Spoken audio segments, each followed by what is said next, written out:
Muy buenas, ¿cómo están? Soy Emilio Perina y es para mí un verdadero gusto, un auténtico placer estar aquí haciendo nuevamente Tenemos Historia, el espacio, el programa de radio donde nos proponemos conversar con distintas voces, distintos pensadores, distintas profesiones que nos ayudan a comprender nuestro pasado, de dónde venimos, cómo llegamos a ser lo que hoy somos y de alguna u otra manera tal vez eso nos ayude a intuir hacia dónde nos podemos dirigir y si no sirve para ninguna de esas cosas, como decimos con Omar López Mato, nos entretiene un rato.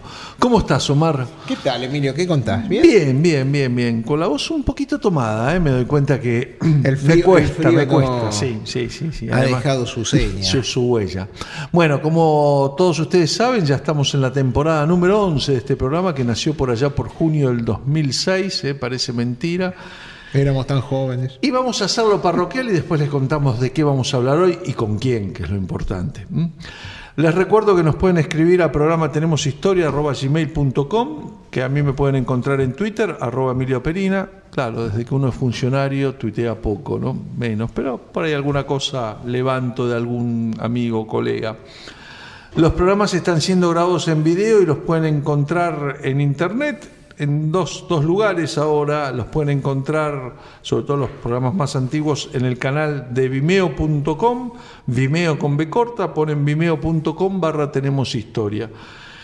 Y además ahora, desde este año, gracias a que YouTube permite bajar archivos con más peso, también están en YouTube. Si no lo encuentran de esa manera, búsquenlo a través de Facebook, ahí está facebook.com/Tenemos Historia o el Facebook de Olmo Ediciones. Bueno, en el año del bicentenario de la Declaración de la Independencia de las Provincias Unidas del Sur, así fue la Declaración de la Independencia, parece que somos parientes de las Provincias Unidas del Sur, y que por cierto iba a ser un gusto charlar con Roberto Elizalde, que nos acompaña esta noche, autor de muchos libros. Un libro muy entretenido y muy curioso sobre 1810, donde uno podía recorrer día a día qué pasó en ese año también histórico. Y ojo, hoy Roberto, hoy somos mayoría, porque él no me deja hablar de cementerios. Y él fue el que inspiró uno de los libros más insignes de la historia del cementerio de la Recoleta, ¿no? Las historias ocultas. Yo lo voy a desafiar a los oyentes del programa a que miren si yo no lo dejo hablar de cementerios. En los programas anteriores siempre lo dejamos hablar de cementerios. No te queda otra, ese es el problema. Me río porque los destinos póstumos son una de las especialidades preferidas del doctor López Mato. Y de Roberto también. Sí, de Roberto también. Es interesante. ¿Cómo estás, Roberto? Gracias por estar con nosotros. Por favor, bueno, la propuesta hoy es hablar de 1816 y sus curiosidades, ¿no? Sí. Bueno, 1816 es una fecha más que importante y además yo creo que invita en algunos casos a la reflexión y nos ha llamado este año a serias e interesantes reflexiones que algunas las compartimos juntos. Bueno, vamos a presentar los auspicios del programa y entramos en esas charlas, tal vez alguna polémica o alguna matiz, preguntas que nos hacemos sobre 1816 y la historia argentina junto a Roberto Elizalde, a quien Tenemos Historia.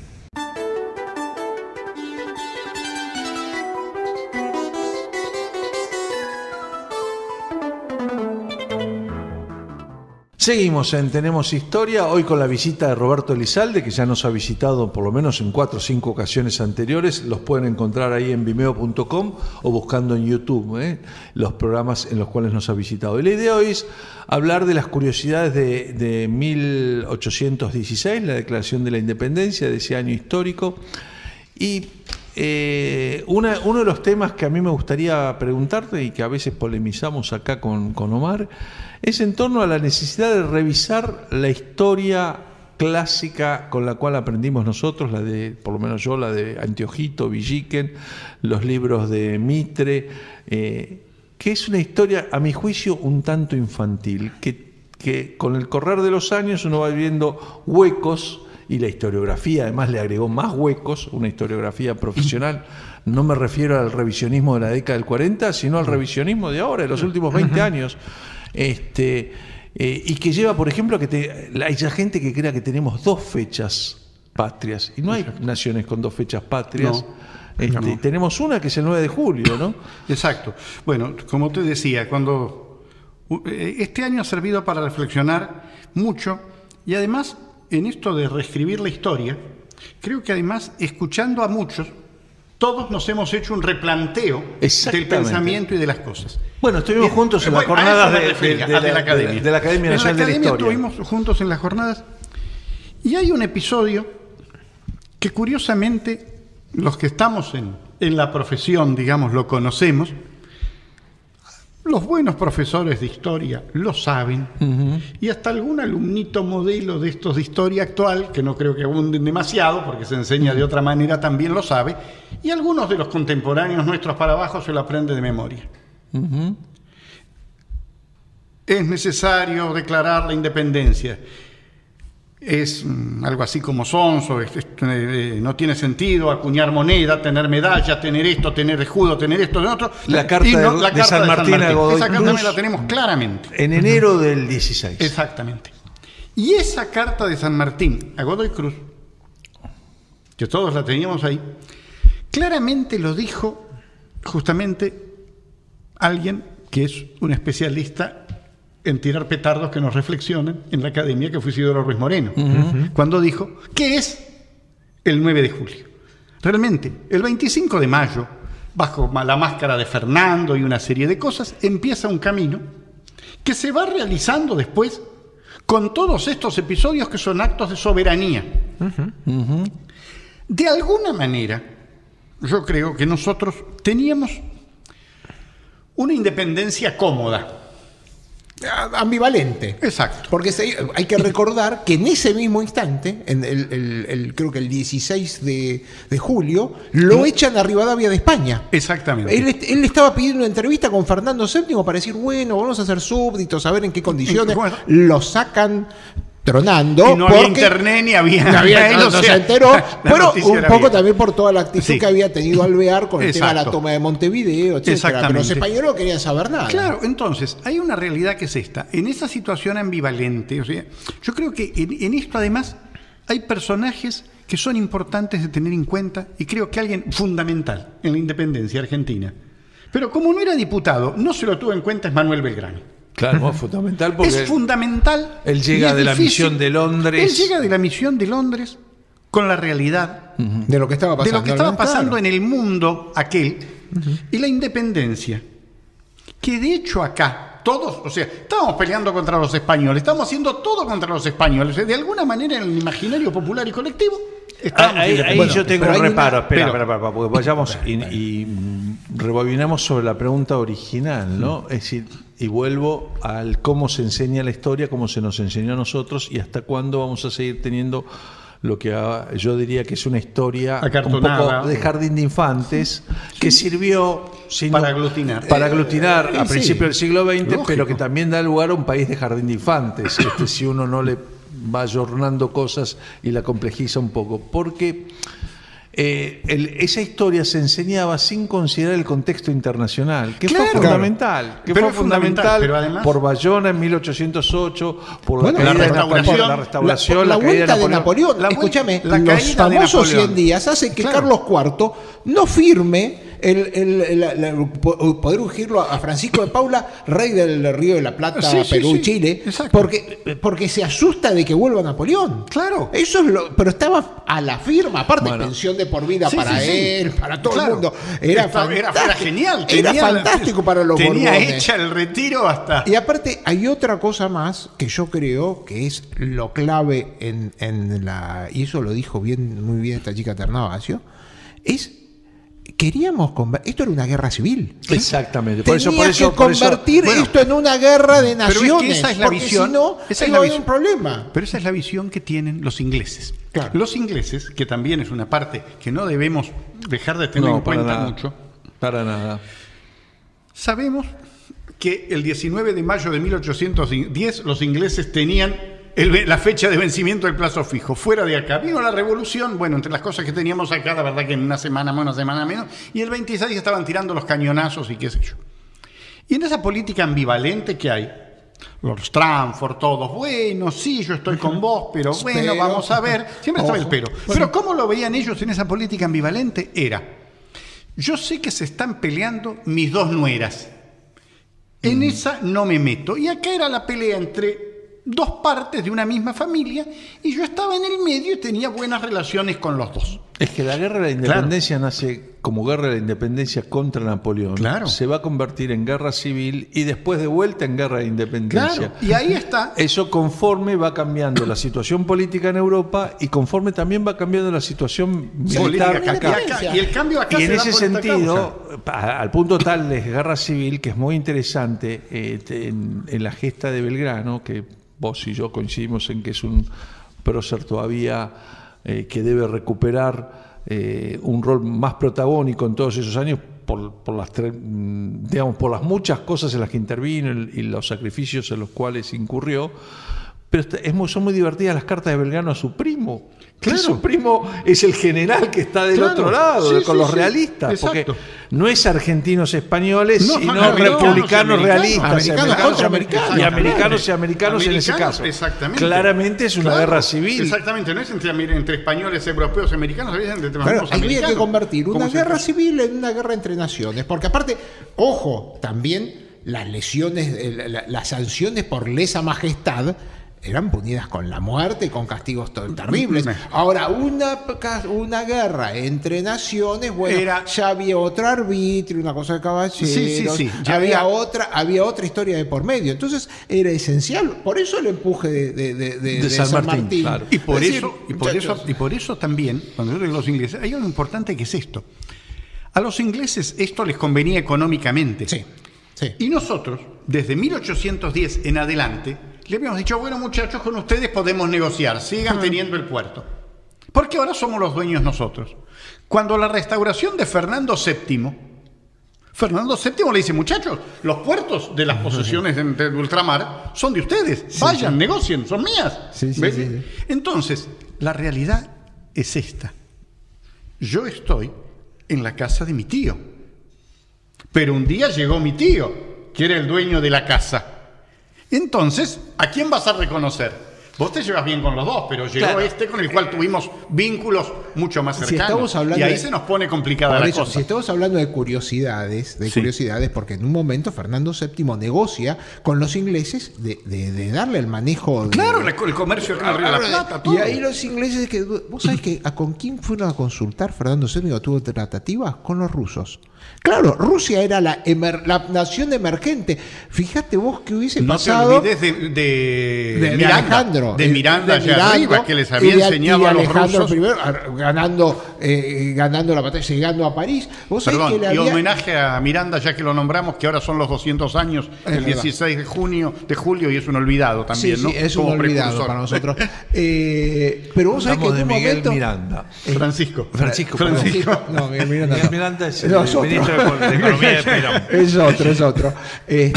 Vos sabés que hubo una tratativa con los rusos para que ellos oficiasen de flota con América Latina. Claro. Imagínate vos qué hubiese pasado, si flota qué española historia no hubiésemos tenido. Bueno, claro, entonces, no había flota española, les ofrecieron la flota a los rusos. La flota española, siempre hay que recordarlo, de desapareció en Trafalgar en 1805. Los amables amigos que nos están escuchando necesitan después, yo me pongo ahora en el lugar de Emilio, empiezo a conducir el programa con esto.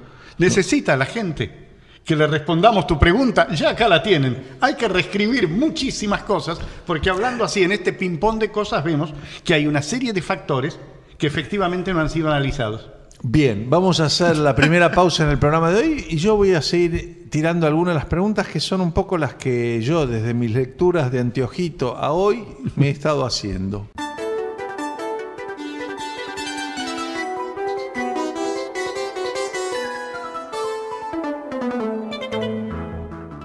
Seguimos en Tenemos Historia, estamos conversando hoy con Roberto Elizalde, historiador y amigo y autor de numerosos libros, y bueno, estamos revisando, discutiendo un poco entre los tres algunos aspectos que nos parece que hay que volver a reescribir, y quiero hacer una aclaración. De ninguna manera yo, y estoy seguro que ni Roberto ni Omar, hacemos esto desde una faz crítica a la tarea monumental de Bartolomé Mitre o de Vicente Fidel López, que son los historiadores canónicos o los que iniciaron el camino. Lo haces en contra de Anteojito.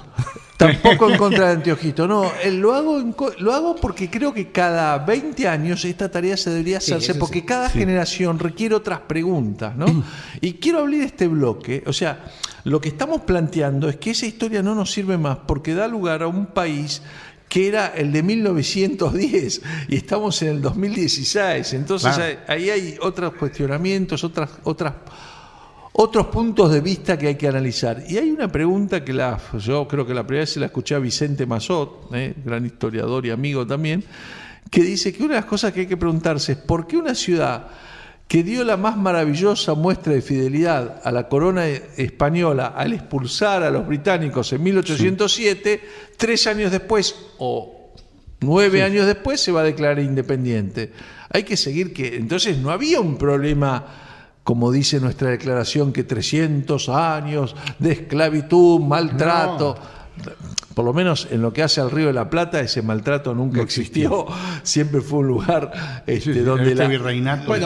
donde todo fue muy soft. En las razones de la independencia, eso vamos a hablar después. Acuden a esa figura elíptica. Pero eso vamos a hablar después. Pero digamos, lo que ya es llamativo es que una ciudad que se levantó en armas por sí sola, que formó milicias populares y ejércitos patrios, y que lo hace todo en nombre de la corona, hecho además por un francés que fue tan leal a la corona que después lo van a fusilar por ser leal a la corona.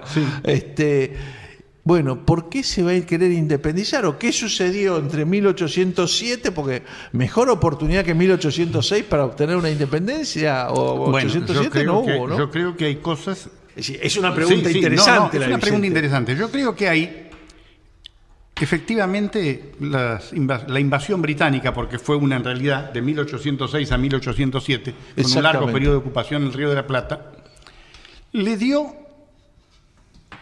a los españoles criollos y europeos, y especialmente a los criollos, que lógicamente eran una mayoría, o una parte mucho más importante, la oportunidad de ocupar ese papel de fidelidad, de defensa de la tierra, a la cual adhieren hasta los indios, hasta los negros. Yo en mi libro sobre las invasiones inglesas lo he destacado, he escrito sobre el papel de los negros, de los paisanos, de los gauchos, o sea, de gente iletrada prácticamente, o sea, todos se ponen en esa posición. Ahora bien, mientras que acá estábamos haciendo todo esto, éramos la muy leal, éramos esto, éramos todo lo que se da, lo mandamos a Pueyrredón como diputado del Cabildo porteño a España, para informar.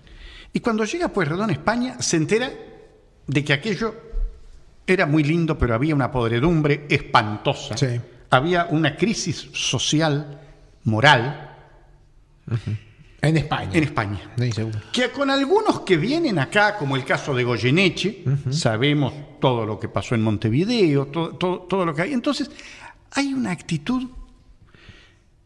Ellos pensaron que los españoles iban a dar todo, que el rey, la farsa de Bayona, la abdicación, todo eso, se les cae, pero como un castillo de naipes, un castillo armado. Entonces, ahí empieza todo eso, y fíjate, hay un brindis que se hace, y yo creo que en gente que estamos hablando, justamente para esta historia que estábamos hablando de reescribir, de repensar, creo que hay que ponerse en el papel de la gente que vivía ahí, no pensarlo y ubicarnos en ese tiempo, y no solo en el que estaba en el cabildo o el que estaba en la audiencia, sino en el vecino, el que estaba por ahí.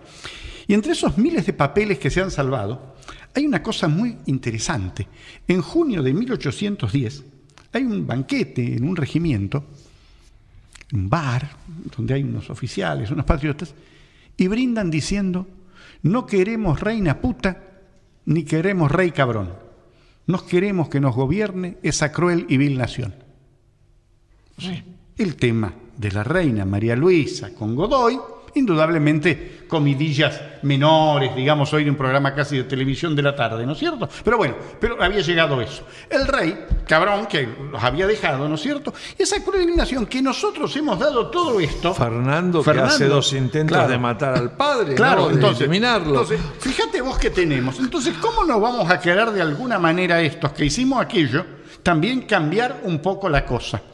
Yo coincido con esa visión, porque lo que creo que dio la invasión británica al Río de la Plata, primero es la queja de: si no te pago impuestos, si no me das la defensa, ¿para qué tengo Primero, esta esa relación es una. contractual? Y la otra, pará, es puedo la que hacer él marca. negocios con ellos. No, Claro. no, sí, En la pero otra los puedo hacer negocios- negocios, Los negocios ese. se hacían igual de contrabando. De así que- contrabando, pero bueno, Los terminemos vamos- el los vamos a contrabando, formalizar. Vamos a formalizar, Así que, ¿viste? Los vamos a yo legalizar. suelo relativizar un poco porque el contrabando sabemos que era enorme, así que, pero es cierto, lo formalizamos. Pero lo segundo es lo que acabas de decir, digamos, esa vacancia de monarquía se cae el y castillo de ese naipes. escándalo de la monarquía rompe la relación, sí, O sea, claro, la claro, relación, claro, o sea, todo eso que había. Es decir, yo di la vida o arriesgué mi vida por di la esos vida reyes. por aquel, estuve Claro. por aquello trabajando, le juré fidelidad, hice las grandes fiestas de la proclamación del monarca, acuñé monedas, Es una hice interpretación todo lo que hice, muy las medallas probable. y todo lo demás, hice todo esto. Ah. Y de golpe y porrazo tenemos esto. Sí. Fíjate vos, nos mandan a Goyeneche, que es capaz de cualquier cosa, de pelearse, de hacer, o sea, digamos, del destrato. Entonces, ese destrato que viene por algunos que vienen Ahí de vamos allá. a volver enseguida al Ese está destrato muy del próximo bloque cuando veamos los fundamentos que da el Congreso porque declara la independencia. Pero ahí, y sí, hablamos de invasión británica, hablamos de la farsa de Bayona y bueno, no podemos soslayar la semana de mayo, que va a producir, me parece a mí, acá les quería consultar a ustedes, porque además enseguida vamos a ir también a la figura de Artigas. Extremándolo, uno podría decir que la Revolución de Mayo en realidad es un golpe de Estado. Es decir, y Sí, que fue un además golpe de la golpe primera de- junta sí. no es primera, sino segunda. Segunda. Y al que fin y el al cabo fue juntismo casi no un era- golpe militar. O sea, Por eso Sí, digo, un un golpe golpe de Estado. militar, Sí, un golpe sí, militar. ninguna duda. Con O sea, algún artilugio de divisa Sí, criolla, claro, que no reparto las tarjetas. Sí, las 400 Sí. firmas que las sacamos. que Y eran pongo, sacadas. y pongo los ahí. Patovicas, French Beruti Claro, que dejan entrar a los ¿viste? amigos. Los piqueteros. ¿Dónde está el pueblo? Sí, Si no sí. suena la campana, tengo que Claro. generar y va a venir. O sea, Claro. Y además sabiendo que patricios Era- dominaban sí, militarmente dominaban la ciudad. militarmente la ciudad. Y que tenía armamento dado por los ingleses. Y no es una balas se las habían dado casualidad. los ingleses. Yo creo que hay muchas razones por las cuales es Belgrano el que le va a llevar el ultimátum a Cisneros diciéndole usted queda fuera de la Junta, porque Belgrano, aparte de ser un patriota, era un funcionario real, ¿no? Tenemos que olvidarnos y de era, eso. y era capitán de. Era capitán, era el sargento mayor del sargento regimiento mayor de Patricios, el segundo. Así que Sí. todo eso le cerraba.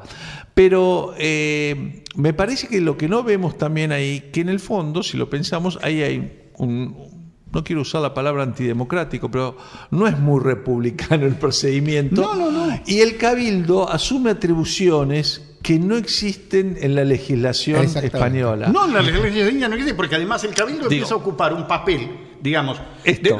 O sea, esto me hace acordar el famoso cuento de Perón con Unamuno, ¿no es cierto? Cuando sí. le Alumbrado, dijo, barrio y mire, limpieza. claro, acá tenemos que hacer el homenaje a tal cosa. Mire, le dijo Perón, acá lo que tienen que hacer ustedes, efectivamente, los legisladores, para barrio y limpieza y no temas internacionales. Y acá lo mismo, porque el Cabildo, consultar esto, lo otro, aquello, No, la pueblo, y la tesis empiezan de la todos- hermana mayor. Claro, la hermana mayor. Hay y todo que lo demás, preguntarle cuando a en- Artigas y a cuando los en de realidad, Montevideo si cuando en querían ser realidad, hermana cuando en menor. realidad las funciones del Cabildo eran totalmente distintas. O sea, más quien podía haber tenido alguna injerencia, si queremos dársela en esa materia, yo se la daría quizás a la Real Audiencia, Claro, que era un cuerpo de claro. justicia y que podía decir en un caso de vacancia hay una Claro. interpretación, o sea, pero no al Cabildo. O sea, acá es como que se produzca un problema en la nación y va a arreglar la ciudad de Buenos Aires, Bueno, el municipio. O sea, este punto no es menor porque frente a la vacancia de la monarquía española, el Cabildo no asume una posición exactamente igual al resto de las juntas,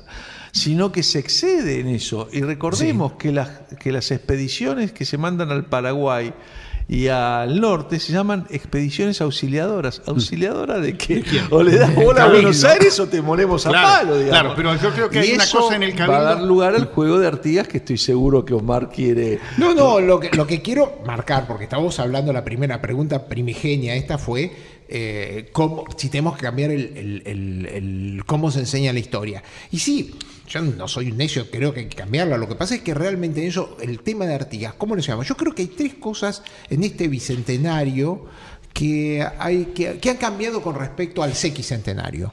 Una es la figura de Artigas. Yo me acuerdo cuando estaba haciendo el monumento de Artigas, había discusiones. ¿Cómo le va a poner Monumento a Artigas? Así que separó a Uruguay de la... No tienen nada que ver. Esa es una cosa. La otra cosa... Y además con lo que hizo Zorrilla de San Martín. Que lo hizo Zorrilla de San Martín. Segunda cosa que es la visualización... Con las instrucciones. La visualización del panorama general que antes no se estaba estudiando, y hoy en día tenemos muy buenos artículos a ver qué es lo que estaba pasando en Argentina. Y la tercera cosa, que lo he discutido, que lo he hablado con vos, no lo he discutido porque coincidimos, es la figura de los sacerdotes dentro de la Revolución de Mayo y dentro de la Independencia. Fundamental. Que aparte, vos fijate cómo se construye el relato. ¿Cuál es la imagen iconográfica que tenemos todos, que están en todas las aulas del país y que tuvimos nosotros de chicos? Aula del 9 de julio. Figuran varios militares, varios gente levita y un cura que uno lo identificaría porque es un dominico, Fray Justo Santa María de Oro. Sí.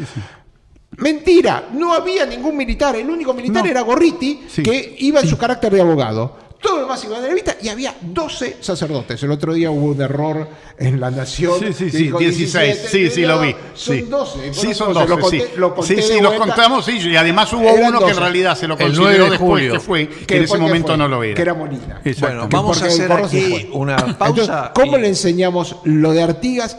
El hacedor de la patria a los chicos, que bueno, ¿cómo lo figuran? Bueno, no, yo creo que se puede, ahora. Lo que pasa es que, bueno... Es complicado. Ya los pibes, no es tan complicado. Fíjate una cosa, pregúntense ustedes los que están escuchando ahora, díganos, todos los miembros de la primera junta lo saben de memoria, díganos 6 o 7 miembros que firma el acta de la Constitución. Pero eso es lo que hay que cambiar. Deberíamos olvidar a muchos miembros de la primera junta y recordar más a los que firman. Eso es lo que hay que cambiar precisamente. Acabas de dar con el acento. Yo creo que va a ser muy difícil una porque los miembros de la primera junta lo sabemos porque son de Buenos Aires y responden a familias patricias de Buenos Aires.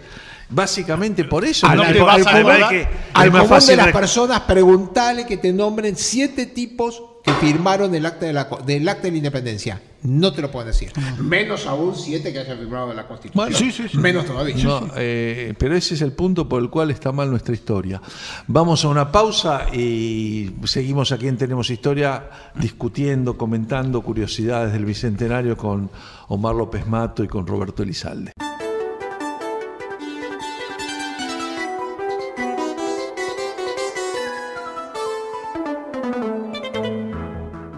Seguimos en tercer bloque, ¿no? De Tenemos Historia. Les recuerdo que nos pueden escribir al programa tenemoshistoria@gmail.com.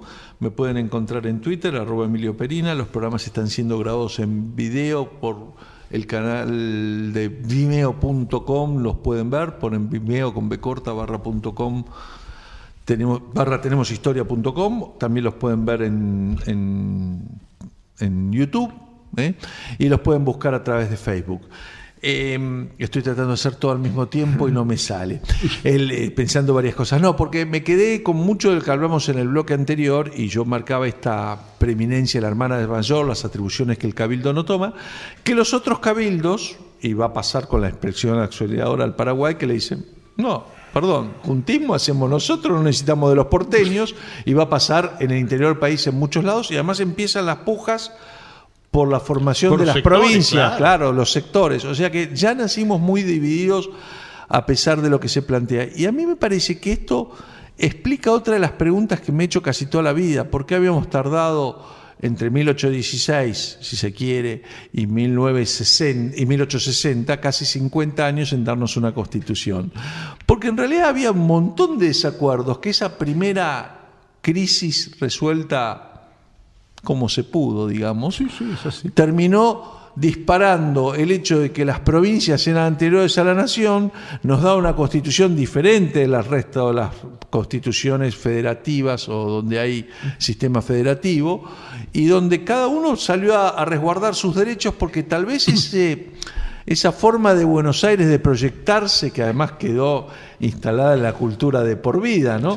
Y de hecho, tanto se impuso Buenos Aires que lo que era argentinos, que eran los habitantes del Río de la Plata, pasó a ser el nombre del claro. resto del país, Sí, ¿no? sí. Que en ese momento no era así, eran No los era arribeños, claro, los sí. formoseños, Claro, los formoseños no no existía, no, sí, los correntinos, los orientales, Sí, los orientales. sí, sí, claro. Y digo, la reivindicación de Artigas es contra eso, él quería un sistema federativo, pero está claro que Artigas, por eso su testamento, él también se reconoce como argentino oriental, porque era del Río de la el grito Plata. también de Rivera. Es decir, Sí, eran. Pero digo, esta en las forma... batallas contra Brasil, el grito era argentinos orientales. Esa historia un tanto infantil a la cual hacía referencia no te permite entender por qué tuvimos casi 50 años de guerras civiles. Y sí, cuando lo ves así, se hace bastante más lógico, me Bueno, parece, pero ¿no? lo que pasa es que hay un fenómeno que es y que para hablar de curiosidades, o para poner una curiosidad o echar esos puntitos ahí, se reúnen en Tucumán y el fin era dar una forma de gobierno, lo dicen, más que una independencia. Una forma de gobierno, porque de alguna forma ya lo teníamos la independencia. En realidad eso había fracasado en la asamblea del claro. año 13, ¿no? Había fracasado, entonces volvemos al llamado a las 16 con esto. Pero hay un detalle. Déjame una cuestión. ¿Por qué Tucumán? Justamente Claro. para ver si nos separamos un poco de Buenos Exactamente, Aires. claro. Claro. Porque Separamos había Buenos que Aires, separarse de alguna manera de Buenos Aires. Y Buenos Aires manda a sus diputados. Tiene la suerte Buenos Aires que si algo había podido, digamos, en algún momento se dijo que era una casa y 13 ranchos, las provincias, se decía así. Y entonces esta hermana mayor, de alguna manera... pobres. Claro, esta hermanita mayor, que tenía hermanitas pobres, de alguna manera había tenido un virrey acá, había tenido otra cosa, era la que mejor se había casado. Y tenía mejores buenas formas, quizás. Y esas mejores buenas formas estaban quizás socialmente disimuladas. En las hermanitas pobres, esas buenas formas existían, pero se disimulaban menos, hasta por la cantidad de gente. Si había 5.000 personas viviendo en Tucumán, en San Miguel del Tucumán, te imaginas que era menos de lo que soy unas manzanas de Buenos Aires. Entonces, esa crisis interna que se da en las provincias, porque incluso en la elección de los diputados es muy compleja en las mismas provincias, algunos llegan tarde, no se aceptan algunos, dicen fulano sí, mengano no, o sea que es un tema para tratar. Hay algo que después viene. Buenos Aires sabe hacer el juego perfectamente, y Buenos Aires el juego lo hace haciendo después volver al Congreso, Claro. con Pueyrredón, director supremo, pero además diciéndole, señores, y le sale, digamos, el tiro espléndido. ¿Por qué? Lo hace volver al Congreso y se gana la batalla de Chacabuco. Claro. En ese momento. Y entonces ahí Buenos Aires dice, señores, ustedes no aportaron nada para la independencia, para la campaña de San Martín.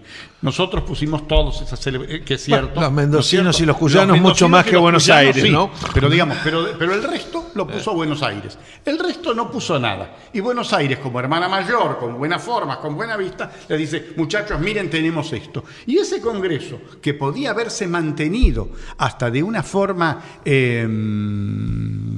más federal, de alguna manera, ¿no es cierto?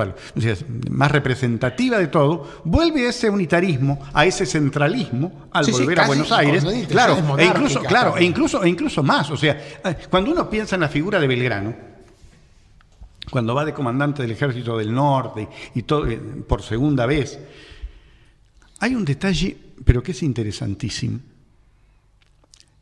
El descrédito que tenía el gobierno de Buenos Aires y que tenía todo esto en las provincias del Alto Perú era terrible. Era terrible. Después de la famosa entrada de Castella a caballo, aquel Viernes Santo. Nosotros era no una somos guerra, porteños. Exacto, nosotros somos porteños y era una guerra, digamos, éramos el demonio, o sea, habíamos hecho cosas que no lo aceptaban. Después de haber tenido al obispo Moxoy Francolí a favor, se había puesto en contra, porque ¿cómo hacen esta muchachos? Bueno, en toda esa situación que se da, es un fenómeno muy interesante, y ahí está Belgrano. Cuando dice, Belgrano es un monárquico por conveniencia, porque de ninguna manera un señor que está traduciendo a Washington por segunda vez porque pierde la primera, se va a poner a hacer una defensa. Es un monárquico por conveniencia porque ve cómo viene la cosa, por lo menos para pasar el momento. Y cuando el acta de la independencia se dice, Provincias español, Unidas de en Quichua Y en Aymara. en Aymara, está diciendo, tenemos que ir a los indios a conquistarlos, al decirles que han sido liberados por nosotros, al decir que tienen esto. O sea, de gente que solo un Belgrano, con ese gran conocimiento, lo podía entender, y que desde Buenos Aires habría sido imposible hacerlo entender. Yo no me imagino. Roberto, ahí tan política es esa decisión, claro, que el quechua y el aymara no tenían alfabeto. En realidad lo que hacían era una traducción fonética. Bueno, hay que recordar, había que dárselos a los indios, ¿no? Hay que recordar que su primo Castelli, una de las cosas que hace es la declaración de Tiahuanaco, claro, que convoca a los indios para decirles que le estaba trayendo la libertad a los indios. En 1811, 1812, había una comunión ya, que claro, Castelli no llega a complementar. De vuelta es interesante porque también es interesante la cuestión de cómo divisiones y grietas hay desde el comienzo. Parte de la naturaleza humana. Sí, no, porque en realidad matar o morir, diría nuestro amigo Mazzotti. Sí, que es un muy buen título y en el fondo. Pero el tema me parece que también pasa porque son distintas formas de ver cómo se resuelve esa vacancia de autoridad que se produce en el Imperio Español, y que algunos la quieren resolver con monarquía constitucional al estilo inglés, otros quieren república. Hasta el año 1813, que es tal vez el momento más jacobino, entre comillas, de nuestra revolución, donde damos muestras de avanzada a nivel internacional, todavía Napoleón estaba al frente, digamos. Cómo los campos de batalla de Europa y de América van variando las posiciones políticas. De hecho, son muy pocos los que hacen todo el recorrido que nos contaban Mitre y Villiquen. Belgrano es uno, y el otro es Paso, pero Paso no por político, sino por jurista. Claro, exacto. Como era uno de los principales juristas, lo llamaban siempre para hacer las actas, para justificar lo que la política decidía.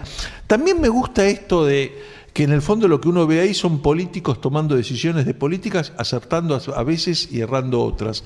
Y no son ni militares, ni próceres, ni hombres de bronce, son hombres que, como los de hoy, se equivocan, aciertan, se equivocan más o aciertan menos. Y una última paradoja para dedicarle el último bloque a la semana de julio del 16. La república, o el país, mejor dicho, que declara la independencia con dos nombres, Provincias Unidas del Sur, y después lo cambia a los 6 meses por Provincias Unidas del Río de la Plata, terminó el 20 de junio de 1820 con la anarquía, justo el día que se muere Belgrano. ¿No parece una ironía de Dios, no? Sí, no, es terrible. Y después hay muchos años de anarquía y va a reaparecer ya con el Estado Nacional, pero eso es roca, tenemos que hablar de 1880. Tenemos que pasar largos años.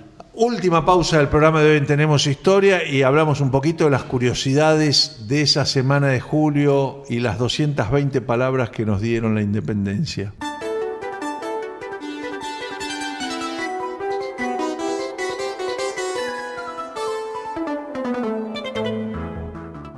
Último bloque del programa de hoy de Tenemos Historia, y en los cortes, siguen las discusiones, porque la verdad que el tema, y yo creo que vale la pena debatir esto, y es un poco el sentido con el cual tanto Omar como yo hemos querido hacer este programa, y lo hacemos desde hace más de 10 años, ya en el año 11, que vale la pena discutir estas cuestiones, ¿no? Porque algunos países latinoamericanos tienen 2 fechas patrias, pero es porque, salvo en Buenos Aires y salvo los argentinos, por ejemplo, muchos consagran en Uruguay consagran el Día de la Constitución. El Día de la Constitución. Bueno, pero claro, porque ¿cuál es el tema?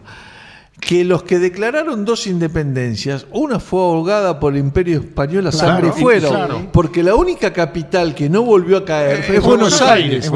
Tal vez por eso los argentinos somos esta dicotomía nos sirvió, no sé. No, ¿sabes qué? Y eso también explica que nosotros seamos los más fanfarrones de Latinoamérica, los más agrandados, porque la única que no ató su bandera al carro del carro triunfal del Imperio, cayó México, cayó Caracas, Venezuela, cayó Lima, sí, Perú, sí, Santiago de Chile, todas cayeron. Todas tuvieron su mal momento. En su mal momento, y por eso algunas tienen 2 fechas, pero ninguna tiene esto de libertad e independencia en la economía, que no va.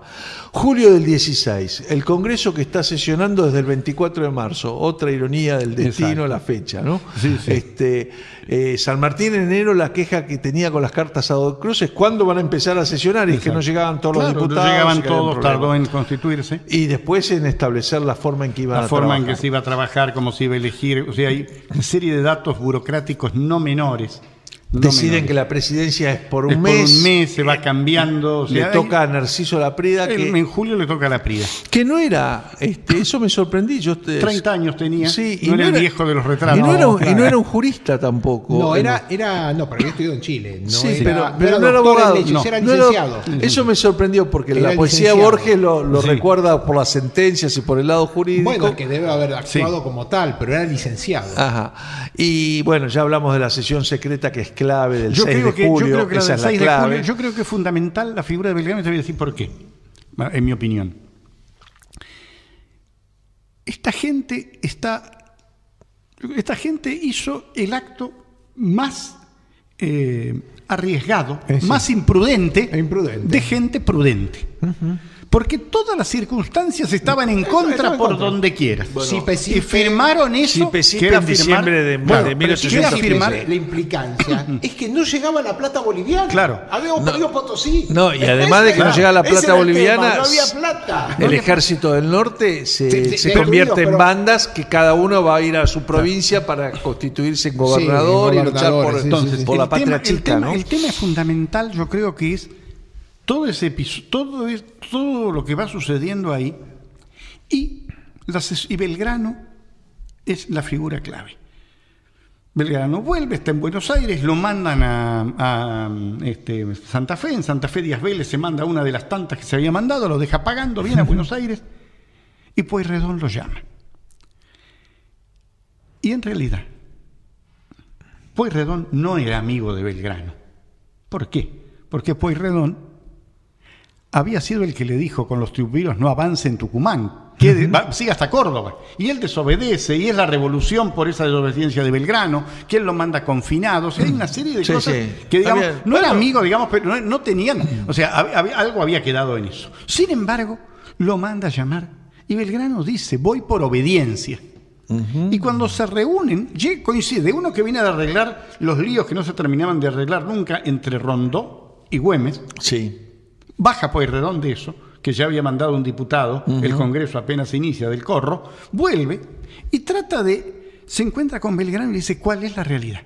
Y Belgrano les expone de tal forma y con tanta claridad el 6 de julio lo que pasaba. Que era Independencia o Borca. Que a 3 días después, claro, el cambio, y lo que hacen es fundamental, o sea, es increíble. Sabemos por Fray Cayetano Rodríguez, que era el redactor del Congreso, el que llevaba el diario oficialista, igual que la Gaceta de Buenos Aires en ese momento, que el 9 de julio empezaron a sesionar a las 8 de la mañana y estuvieron 9 horas, así que la declaración aproximadamente se debe haber hecho a las 5 de la 4 o 5 de la tarde, más o menos empezaron, y se trataron temas menores. Algún historiador habla del poco fervor que esta declaración de 220 palabras generó, lo cual está desmentido, porque están las actas que indican que en la ciudad de Tucumán se festejó con velas encendidas durante 7 días. 24 pesos costaron las velas extras que había que mantener toda la noche. Pero, perdón, hay un dato no menor que es este. Hubo banquete también, claro, ¿no? Y que lo hemos rescatado en estas cosas que da ir a libros viejos. La memoria de Graner, que es el artículo que mandé al Archivo General de la Nación. Cierto, para la revista, que habrá salido el número 2. El número 2 de la revista de la GN, legado, revista del Archivo General de la Nación, con un artículo de Roberto Elizalde. Bueno, sobre Graner. Graner era un sueco que viene acá enviado por Bernadotte, que indudablemente tenía vínculos con la masonería, porque es muy bien recibido, va allá, y él está presente en ese momento y describe no solo el momento ese, sino la figura de Belgrano, todos los que están en ese momento alrededor del Congreso, pero además la celebración que significó el 19 de julio, la fiesta de la Jura en Tucumán, O sea, que es una fiesta pero impresionante para un pueblo de 5.000 almas, porque cuando te describe todo eso, vos decís, pero acá han venido de otras partes, ha llegado una multitud. Y esa fecha es tan importante destacar, y creo que justamente, si porque queremos... a pedido de Medrano se agrega la fórmula... Y si queremos ser federales, así como el 25 de mayo es una fecha netamente porteña, el 9 de julio es una fecha federal para Tucumán. Y creo que en lo que nos queda del año, con un muy buen criterio de mantener, confirmar y preservar ese sentido federal y esa participación de los pueblos y todo lo que en aquella época se dijo y que hoy se está volviendo a decir, tendríamos que empezar todas las provincias a celebrar de ahora en más el Día de la Independencia, este año especialmente, en la fecha en que cada una de ellas se juró la independencia, porque en cada una de esas provincias fue una fiesta.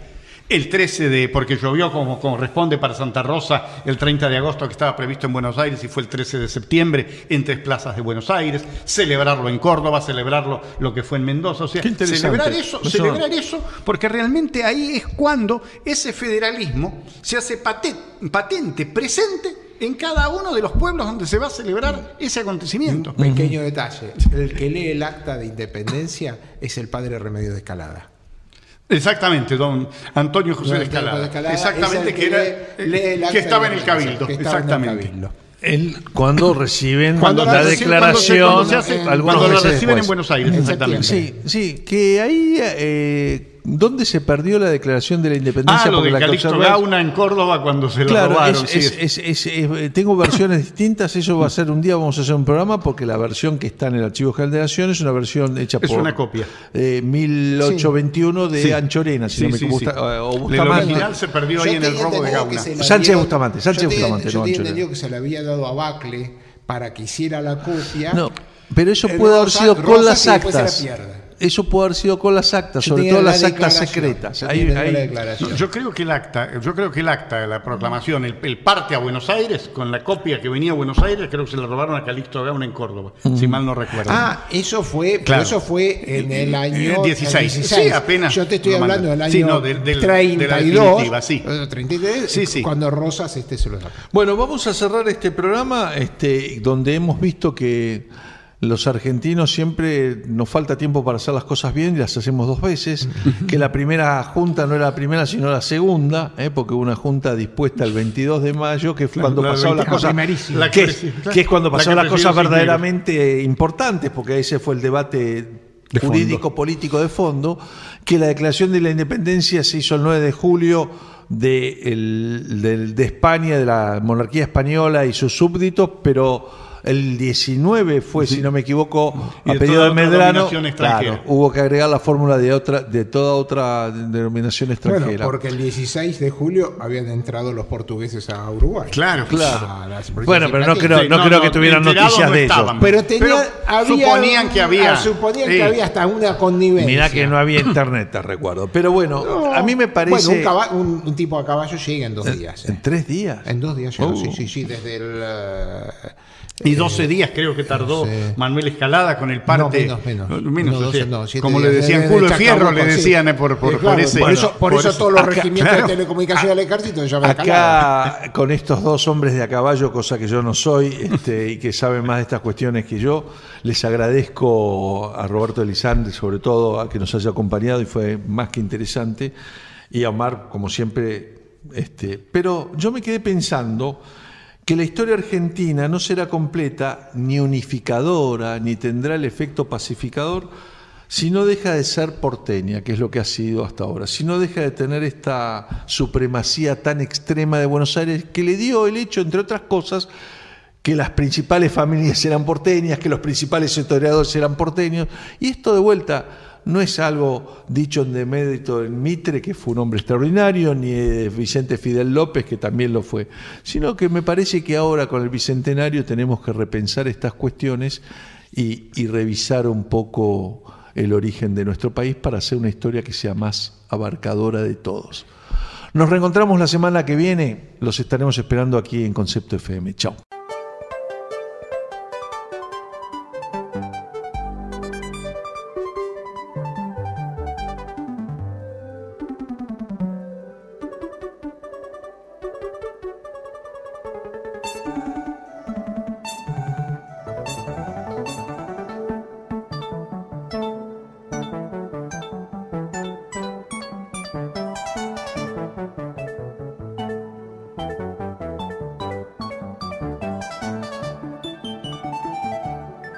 Thank you.